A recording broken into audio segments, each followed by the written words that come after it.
É sempre um privilégio ser um instrumento nas mãos de Deus. Obrigado. Essa é uma igreja que Deus tem nos dado como um presente, uma plataforma que Deus nos deu para experimentar ainda mais do favor, da graça, do cuidado, da palavra que envolve, da palavra que restaura, porque o Espírito Santo é quem governa a igreja de Jesus. É o Espírito Santo que diz o que tem que fazer, como tem que fazer, quem tem que fazer. O Espírito da sabedoria, o Espírito do discernimento, o Espírito que capacita, o Espírito que transforma, o Espírito que lança na frente, o Espírito que levanta, o Espírito que trata, o Espírito que constrói e edifica, o Espírito que não deixa ficar para trás, o Espírito que não produz o recuo, mas produz o avanço, o Espírito que não deixa ninguém perdido, mas vai achá-los. Nós estamos debaixo do governo do Espírito de Deus. Tudo que está acontecendo nessa igreja, tem medo de nada, tem medo de nada. Eu tenho medo de nada na terra quando eu estou dentro da igreja. Eu não tenho medo de nada quando eu estou envolvido com a igreja. Eu não tenho medo de nada da economia, do dinheiro, não tenho medo de nada. Não tenho medo se vai faltar, não tenho medo de nada, porque eu estou dentro do governo dele. Eu estou no abrigo do pastor, do sumo pastor, que é Jesus. Ele é a porta das ovelhas. Ele é o aprisco. E quando a gente passa por essa porta, é Ele que diz, agora é comigo. Agora é comigo. Porque antes eu era a ovelha desgarrada do aprisco. Eu andava fora do curral dele. E aí eu pastava nas maiores imundícies. Mas aí o dia que ele disse, eu sou a porta, entra, passa por mim. E eu passei, aí ele me deu abrigo. E o abrigo dele é bom. O pasto dele é bom. O carinho dele é bom. Até quando ele tira a lã, porque a ovelha morre se ela continuar com tamanha quantidade de lã. Ela não suporta, fica doente. Então tem que tirar a lã da ovelha. É bom quando ele tira a minha lã. É bom quando ele olha na minha lã e diz, tem carrapicho. Ele tira o carrapicho que é capaz de provocar doenças que me matam. Eu estou no abrigo do sumo pastor. Eu estou escondido nos olhos dele, no olhar dele, no cajado dele. E quando eu entrei na porta, eu pensava, agora eu tenho que fazer alguma coisa. Aí ele diz, aqui é comigo, meu filho. Aqui é comigo, minha filha. Aqui dentro é comigo. Aqui você faz a sua parte, mas a minha, quem faz sou eu. E ele tem feito perfeitamente porque ele é Deus. Quem pode adorar ele aí, faz um som pelo menos de júbilo aí. Aleluia. Gente, a mensagem dessa noite tem a ver com início e fim. A mensagem dessa noite tem a ver com começar, passar e terminar. A mensagem dessa noite tem a ver com história. Porque nós estamos numa geração, gente, que está muito preocupado com os momentos. Está despreocupando-se com a história. Nós estamos numa geração que está desprezando o legado. Legado é o conteúdo de referência que eu deixo na terra enquanto eu estou vivendo. Depois que eu vou embora, a referência vai, mas o legado fica. Então, essa geração que estamos vivendo hoje é perversa, porque ela está pensando só nos vídeos do TikTok, só do momento, só nos segundos, nos 30 segundos. Era 1 minuto, e agora nem isso querem mais, querem 30. E quizás se torne 15, porque ninguém quer mais pensar na história, só querem pensar no momento. Então estamos vivendo uma geração de momentos, e estão desprezando a história. Só que nada se constrói com Deus sem história. Nada se constrói com Deus sem o passo a passo. A minha construção em Deus, para eu chegar a ser quem sou, fazer o que faço no reino, ela é construção de história. E a minha história tem muitos capítulos. Tem um capítulo bom, mas também tem um capítulo ruim. Quem já leu livros sobre a história, sobre a ficção, livros que narram contos, pastor Salim, sabe que esses livros têm capítulos maravilhosos, de histórias lindas acontecendo, mas também tem capítulos de chorar. Eu tenho na minha história capítulo de chorar, mas eu também tenho capítulo de rir, de dar gargalhada, de lembrar das coisas boas sentados numa mesa, da saudade das pessoas que já se foram, mas também da alegria de tê-los um dia ter perto de mim essas pessoas, porque é uma trajetória, gente, não é um momento, é uma trajetória, não é um momento. Então a mensagem dessa noite tem a ver com isso, Coloca na tela o tema, para a gente poder ler o texto. O tema da mensagem essa noite é do início ao fim. Amém? Do início ao fim é o tema dessa mensagem. Por quê?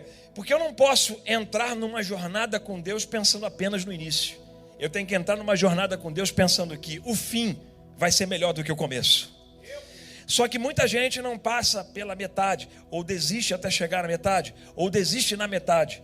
Mas o propósito de Deus, diga propósito. Não, você não falou bem comigo não. O propósito. O desígnio de Deus é que eu saia do início e eu chegue no fim. Eu já vi muita gente começar bem, a terminar muito mal. Eu vi muita gente começar honrada, terminar desonrada. Eu vi muita gente começar rico e terminar desgraçado. Eu vi muita gente começar cheio e terminar vazio. Mas eu também vi muita gente começar vazio e terminar cheio. Eu vi muita gente começar descendo, mas terminou subindo. Eu vi muita gente começar perdendo, mas terminou ganhando. Isso é trajetória, gente. Isso não é da noite para o dia. Então a mensagem nessa noite é do início ao fim. O maior especialista do início ao fim chama-se Jesus. Porque ele se intitula, diz para João assim: eu sou o alfa e o ômega. As duas iniciais, primeira e última, as duas letras primeira e última do alfabeto grego. Jesus está dizendo: eu sou esse que tem o início e que tem fim. Para vocês, não na eternidade, eu sou eterno, mas para vocês entendam, a minha história, ela tem isso. Eu sou o início da sua vida, onde você nasceu. Eu estava lá, eu sou o teu início. E eu serei teu fim também.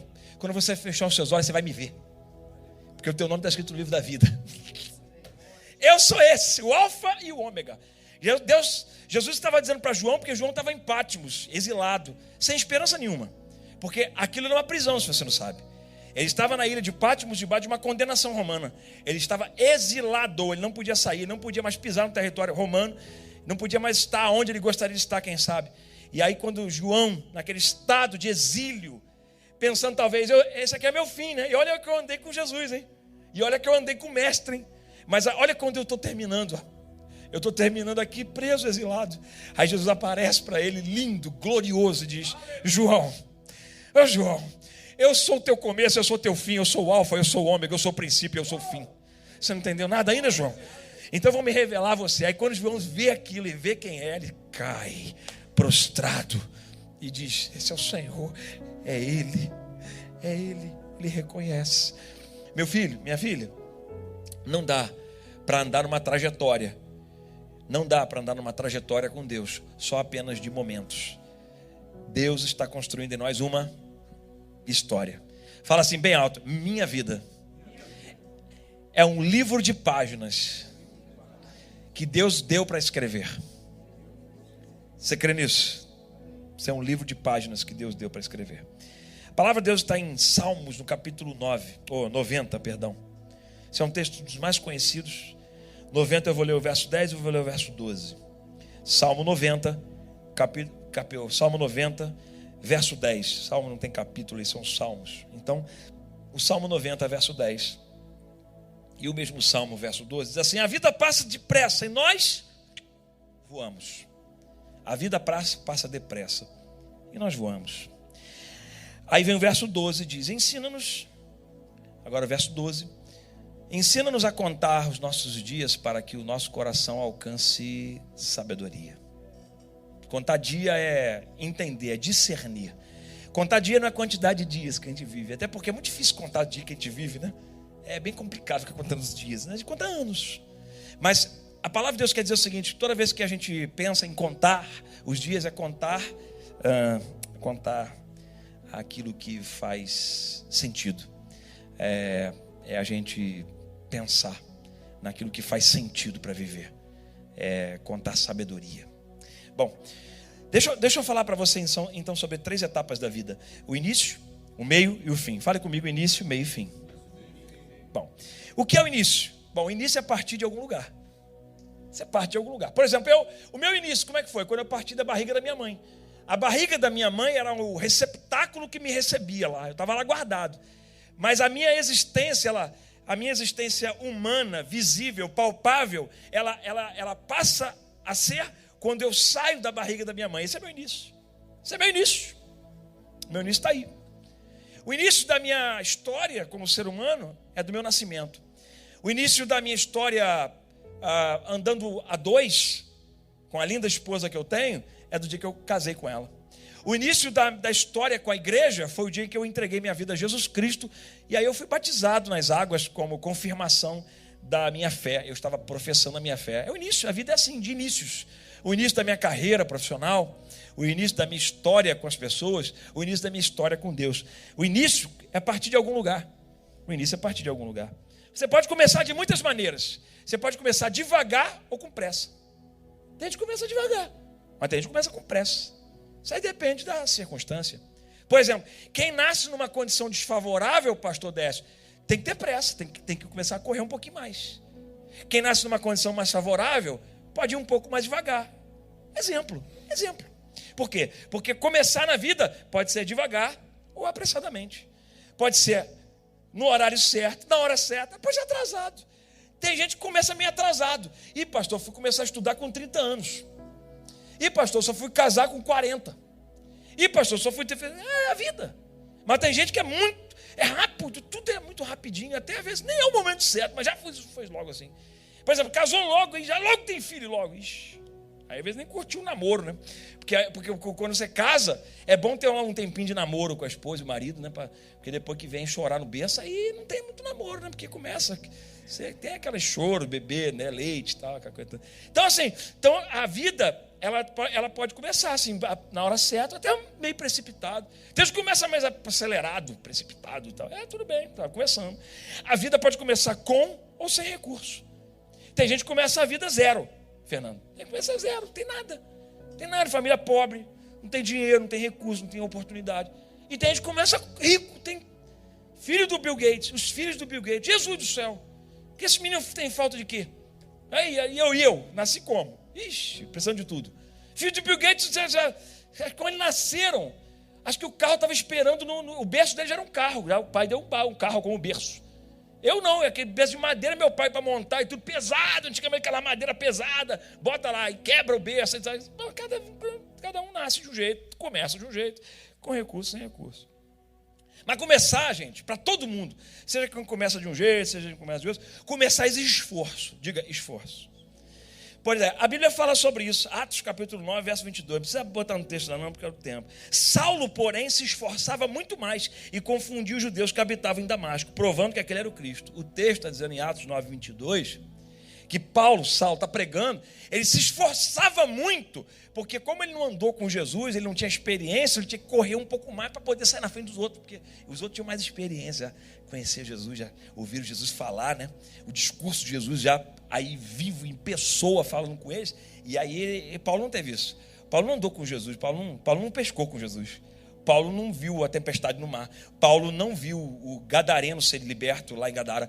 Paulo não viu essas coisas, Paulo não viu, ele ouviu falar, mas ele não viu. E porque ele não viu, ele tinha que apressar, porque o começo dele foi diferente. Então deixa eu ensinar uma lição para você. Não importa qual foi o teu começo, ou como está sendo o teu começo, porque tem gente que está assim, pastor, você está falando de começo da vida? Não, estou falando de começo de tudo. Por exemplo, você está na América aqui, chegou agora, é teu começo, você chegou na América, tem 4 anos na América, está começando. Está começando. Você está pensando, você é um bebê ainda. Tem gente aqui que está com 30, 40, 50 anos. Quando o pastor Batalha fala para mim que ele tem 50 anos da América, eu fico até vontade de chorar. Porque eu tenho 47. Então ele tem mais tempo de América do que eu. Tem gente aqui com uma história longa na América. A pastora Gilai, por exemplo, tem uma história longa na América, praticamente criada aqui nos Estados Unidos. Então assim, aí 2 aninhos, 3 aninhos, tadinho, sabe nada. Sabe nada, nem aprendeu a falar inglês ainda, está perdidinho. Aqui, ó, por exemplo, Juliano, né? Fernanda, histórias de pessoas que estão muito tempo na América. E aí, para alguns, é agora o tempo de começar na América, está começando agora. Tem uns chegando aí, tudo atropeladão, não sabe nem o que vai fazer. Aí, estão desesperados, chega aí, procura emprego, você quer uma construção, desesperado, vai comprar um carro, compra errado, compra lugar errado. Por quê? Porque está começando. Quem começa a vida, quebra a cara de vez em quando. Porque quem vai começar tem que se esforçar. Você está nem ouvindo a mensagem? Quem começa alguma coisa tem que se esforçar. A gente tem que se esforçar? A gente tem que pegar um documento do governo, tem que se esforçar, não tem? Aí tem que se esforçar. Tudo é esforço, gente. É o começo. Você vai começar, você está com 40, 50 anos. Chegou a 50 anos, já acabou a sua vida, está acabada. Quem disse? Eu só ouvi uma pessoa falar disso comigo, ela falou assim: "Oh, sapatá de mim, ô Satanás. O dono do KFC, o cara com 80 anos, ficou rico?" É isso. Então nós estamos indo. Ué, eu estou com 47, acho que dá mais um tempo, uns 30 anos, aí que eu consigo ficar rico. O homem tem uma ideia, botou um negócio de frango lá, delícia aquele negócio, mano, ficou rico ali. Estou dizendo que a coisa mais importante é ser rico, não é isso, gente. Mas eu estou dizendo para você que não existe coisa tarde para começar. Existe esforço ou não tem esforço. Existe querer ou não querer. Existe lutar ou não lutar. Então quem está pronto para lutar aqui para começar alguma coisa? Vamos começar a igreja. Começar a igreja. Essa igreja lá em Orlando. Cheio de igreja aí, gente. Cheio de igreja aí. Aí vem o pastor Léo, doido que só de varrido. Ele que me perdoe, eu amo demais. E eu estou aqui pregando debaixo da autorização dele, que me dá essa plataforma para representá-lo. E eu me sinto muito honrado com isso, porque ele é um pastor de muito valor. E aí ele vai assim: "Doido, sai de lá de merda, vem para Orlando." Eu me lembro quando ele me ligou e falou assim: "Alexandre, eu estou indo para Orlando. Vamos comigo." Eu falei: não. Eu falei: "Doidinho, né?" Eu falei: "Doidinho, não vou não. Vou ficar aqui mesmo." Fiquei lá em Boston, quebrei a cara em Boston. Por quê? Porque aí frio, neve, gente do céu. E aí daqui a pouco vem pandemia. Eu falei: "Não, fechou a igreja." Aí faz Boston, fechou. Desce para Orlando, desci para Orlando. Chega aqui, mas é doido, gente. Começar aqui, a igreja foi. Está aqui a igreja. Está aqui, olha o que está acontecendo. Gente, aqui, ó. É palpável. Aqui, ó. É palpável.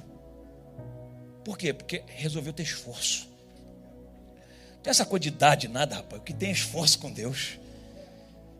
O que tem é querer, é lutar. Então é esforço. Mas precisa também o quê para começar? Humildade para aprender. Seja qual for a idade, seja qual for o tempo, humildade para aprender. Porque se você se diminui para aprender, você cresce para ensinar. Quem diminui para aprender, cresce para ensinar. Mas essa geração não quer isso, Fernando. Essa geração, ela quer só momento. Só que ninguém aprende nada da noite para o dia, Ayrton. Você passou pela polícia do Rio de Janeiro, você sabe que é isso, é tempo. Não é uma coisa da noite para o dia. É isso, e humildade para aprender. Debaixo dos comandos, tem que ter planejamento. Porque quem cresce, quem quer crescer, ou quem quer começar, tem que planejar. Jesus falou assim: quem é que vai construir uma torre que não faz o cálculo para a pessoa? Vai ficar no meio do caminho. Porque começou, mas não vai terminar. E os caras que fizeram a Torre de Babel foram embora, só Deus que parou. Por quê? Porque souberam começar. Só que o propósito deles não era bom. Se você quer ter o crime, sabe começar direito. A gente aqui, às vezes, não sabe começar. Por isso que a Bíblia fala: os filhos das trevas são mais audazes do que os filhos da luz. Até eles sabem começar melhor do que nós. Mas a gente já vem muito bobão. Aí você tem tem hora que não é para orar, não. Não é hora que é para orar, tem hora que é para fazer. Por isso Deus falou para Moisés: manda esse povo marchar. Não é? Já está na hora de começar, meu filho. Você sai daí e vai andando. Começa o que, Senhor? Andar. Pronto, eles foram andando. Então, é isso. Começar exige pessoas certas. Porque se você começa com as pessoas erradas, aquilo que você começou está fadado a terminar. E terminar mal. Porque se envolveu com a pessoa errada.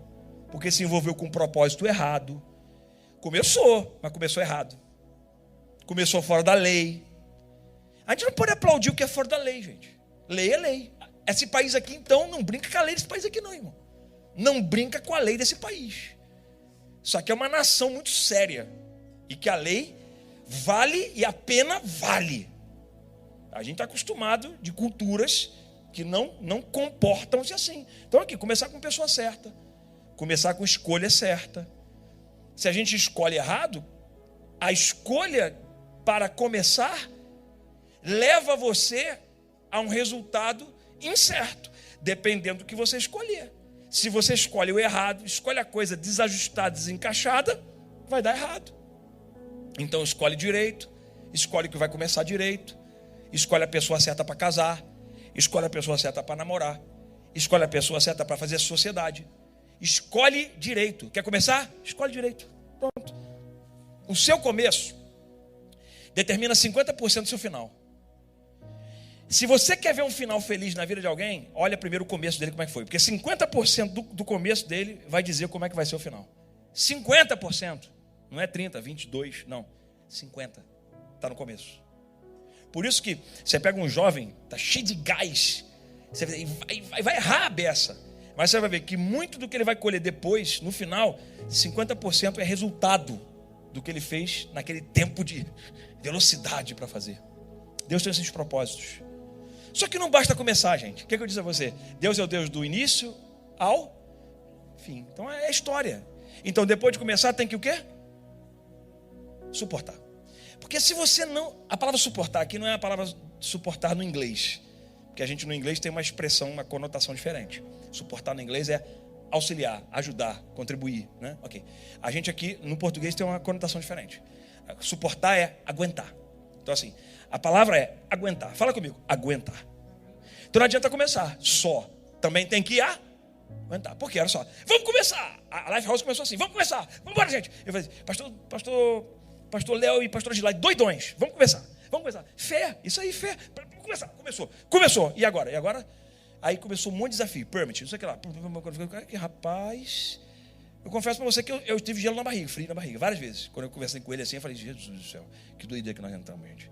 O que aconteceu isso aqui? Como é que vai ser esse negócio para pagar? Ele vai ser envergonhado e o reino também. E como é que vai ser isso? Só que tem que tem que aguentar. Fala assim, eu tenho que aguentar. Ah, não, você não está aqui comigo não. Fala assim, eu tenho que aguentar. O meu marido, a minha esposa. Ué, não tem?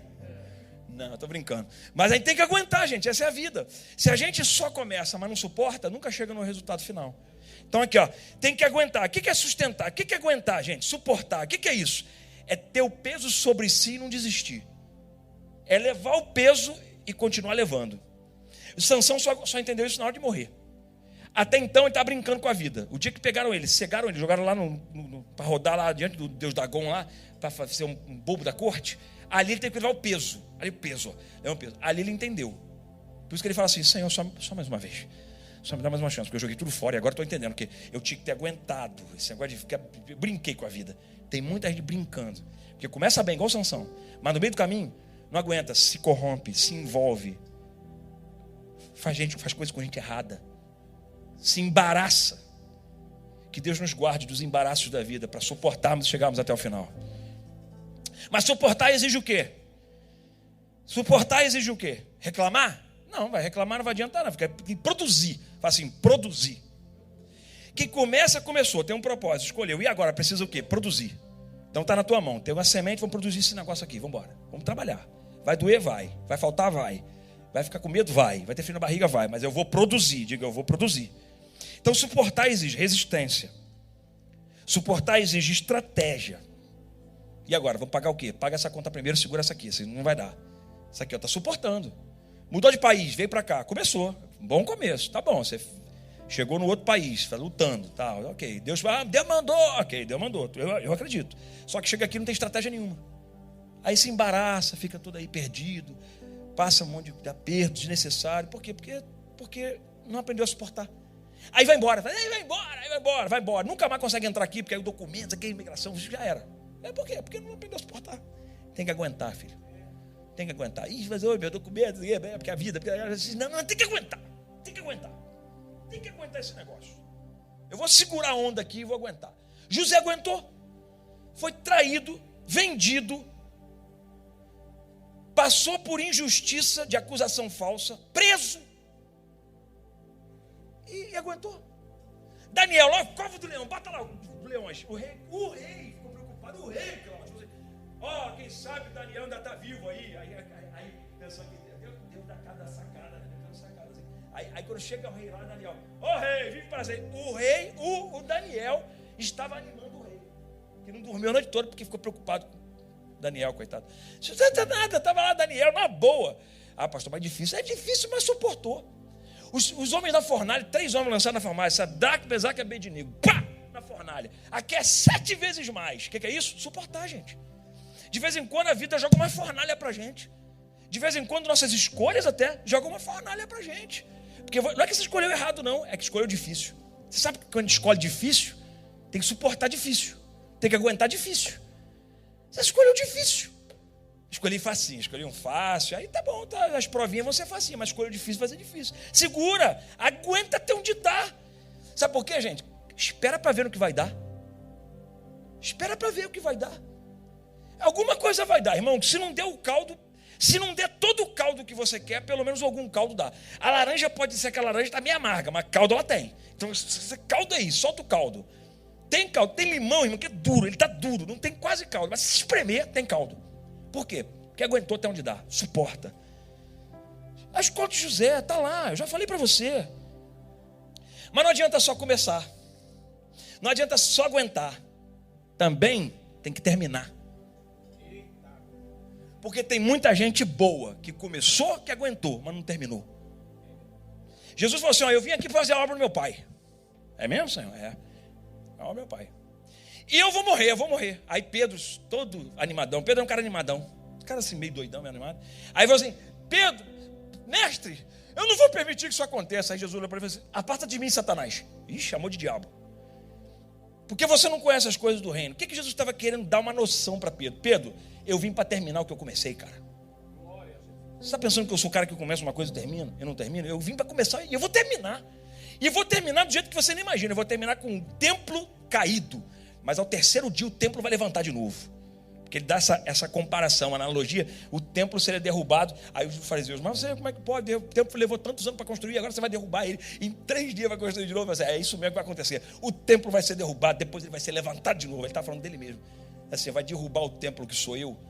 Porque o santíssimo lugar sou eu. Porque o santíssimo lugar não é um lugar, é uma pessoa. O tabernáculo, na verdade, era apenas a representação de quem Jesus era. Então, quando você abria o véu, eu queria tanto ver a arca da aliança. Eu queria tanto. Já está vendo, não está nem sabendo que está vendo ela. Como, pastor? Não tem arca aqui, nem o pastor Léo botou uma arca aqui na aliança. Mas a gente precisa dessa simbologia religiosa, não. Sabe por quê? Porque eu já vi a arca. Quem é a arca? É Jesus. Ele já é a arca. Ele é a arca da aliança.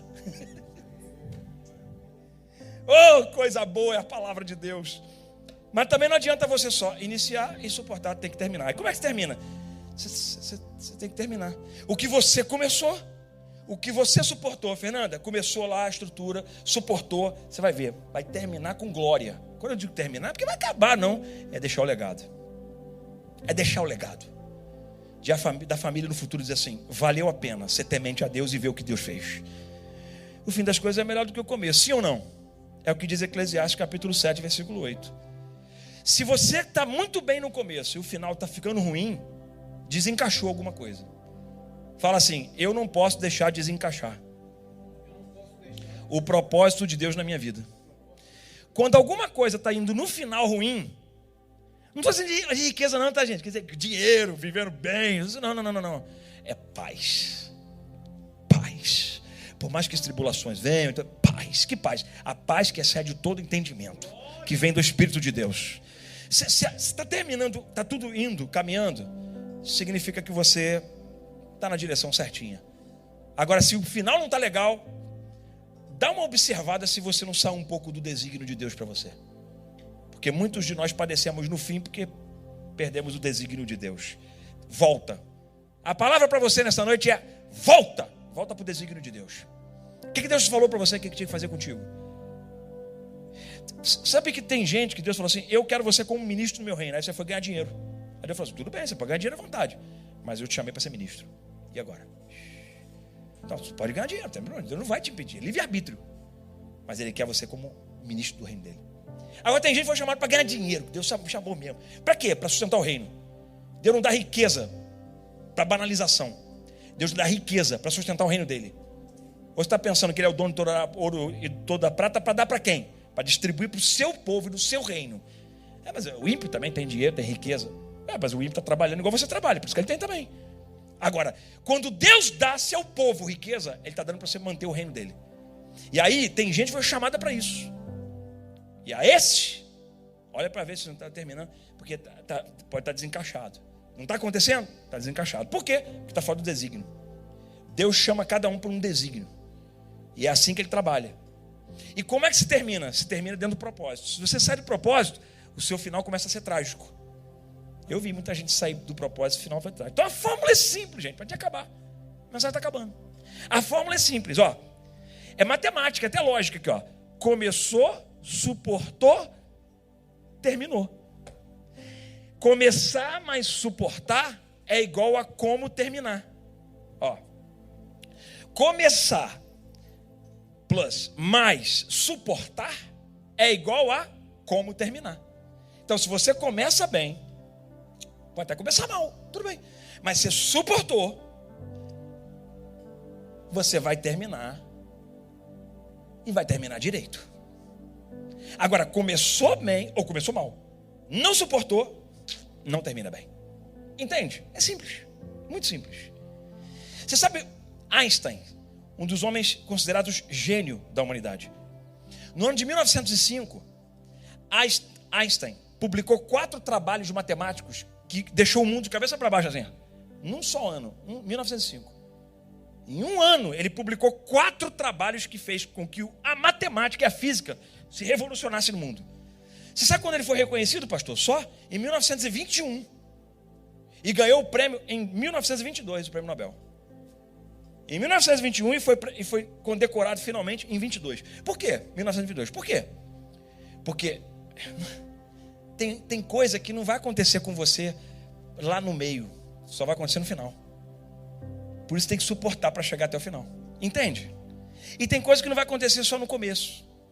Porque o começo não é a hora de você botar para fora. Se Jesus tinha 12 anos, Jesus estava animadíssimo, falando com os homens da lei, conversando, falando. Os homens estavam espantados. Tem 12 anos falando com essa autoridade, já com 12 anos. Aí o pai e a mãe dele disseram, vamos garoto. Catou o garoto, vamos embora. Jesus foi embora com eles. Por que não ficou lá? Porque não era a hora dele. Não era a hora dele. Não era. A gente, quando está no começo, não tem autorização para falar como quem está no final. Tem muita gente no começo querendo ter autoridade. Igual o cara chega aqui na América, mal chegou, está querendo ensinar os outros que está aqui não sei quantos anos. Plantar batata, gente. É igual hoje o povo vai no médico e vai dizer para o médico o que ele tem. Eu conversando com os médicos que eu tenho amigos no Brasil, eles dizem assim, Alexandre, estou cansado, a pessoa chega no meu consultório e fica dizendo para mim qual é o diagnóstico que ele tem. Aí eu digo para você, você estudou, filho? Você está no meu lugar aqui? Por quê? Porque eu vi na internet. Internet. Então, meus 6 anos de medicina foi o que eu ralo. Por quê? Porque as pessoas querem ter a autorização de quem terminou. Mas elas nem começaram. Gente, isso não dá. Até o seu Cláudio ali, ó. Um músico de altíssimo nível na guitarra, no instrumento que toca. Eu estou falando aqui porque ele é maduro para ouvir. Porque quem não é maduro eu não posso falar. Aí está lá, referência musical nas escolas de Berkeley. Lá. Eu conheço ele aqui, a história dela, a gente conhece a história. Aí vem um cara borra-bota, dizendo assim, né? Essa é uma palavra muito pesada, não vamos usar outra. É uma coisa que a pessoa está começando. Carioca tem essas expressões meio doidas. Aí o cara chega no começo, está quer ensinar um cara, querido, quem não terminou, quem não está na fase depois de suportar, não tem autorização para ensinar. Você tem que começar primeiro, tem que suportar para depois ensinar. Eu espero que essa palavra vá no seu coração. E qual é o final de tudo isso? O final está aqui, ó. Toda pessoa que começa, suporta, termina, número 1, é reconhecida. Pastor, sempre vão reconhecer quem está fazendo alguma coisa. Vão te reconhecer cada vez mais. Não tenha medo, porque o reconhecimento não vem de você. Eu não preciso ser reconhecido por ninguém. A minha glória é fazer com que conheçam a Ti. Então, na verdade, o reconhecimento vem de Deus. Passa pelos homens? Claro. Mas ele vem de Deus primeiro. Você vai ver que os homens vão manifestar o reconhecimento que vem de Deus. É assim que acontece. É assim que tudo que você faz será reconhecido. O que mais espera? Você se torna motivo de inspiração. Quem começa, suporta e termina, vira inspiração para outros. Olha o que diz o Salmo 71, verso 7. Tornei-me um exemplo para muitos, porque Tu és o meu refúgio seguro. Então eu me torno um exemplo que eu aguentei na minha caminhada. Às vezes a gente está andando na vida achando que não está sendo exemplo para ninguém. Tem um monte de gente vendo a gente. E tem um monte de gente que está contando a tua história. E tem um monte de gente apreciando quem você é. E dizendo, isso é um homem digno, isso é uma mulher digna. Isso é um exemplo de gente. Vamos embora. Por quê? Porque começou? Porque suportou? Porque teve nada. Salmo 71, verso 7. Tornei-me um exemplo para muitos, porque Tu és o meu refúgio seguro. E eu termino dizendo o seguinte. Qual é o resultado de quem começa, suporta e termina? Recompensa. Não recompensa banal, mas a recompensa que vem de Deus. Qual é? Apocalipse capítulo 2, versículo 10. Ser fiel até a morte. Deus ama recompensar. Não estou falando da comparação, da graça, do favor, que é imerecido. Eu estou falando de recompensa de galardão. Deus ama recompensar os seus filhos. Você trabalhou, meu filho? Bom trabalhador, minha filha. Está aqui o seu salário do trabalho. Você trabalhou na primeira hora? Está aqui o seu salário. Você trabalhou na última hora, que é essa que nós estamos agora? Está aqui o seu salário, meu filho. Eu recompenso os que trabalham para mim. Ser fiel até a morte. E dar-te a coroa da vida. Que Deus abençoe a sua vida, sua casa, cada vez mais. E lembre, não adianta só começar. Tem que começar. Mas tem que suportar. Tem que aguentar, Miriam. Mas vai terminar bem. Pode ser que não termine do jeito que a gente acha, mas do jeito que Deus acha. That's it. Favor de Deus sobre a sua vida, em nome de Jesus.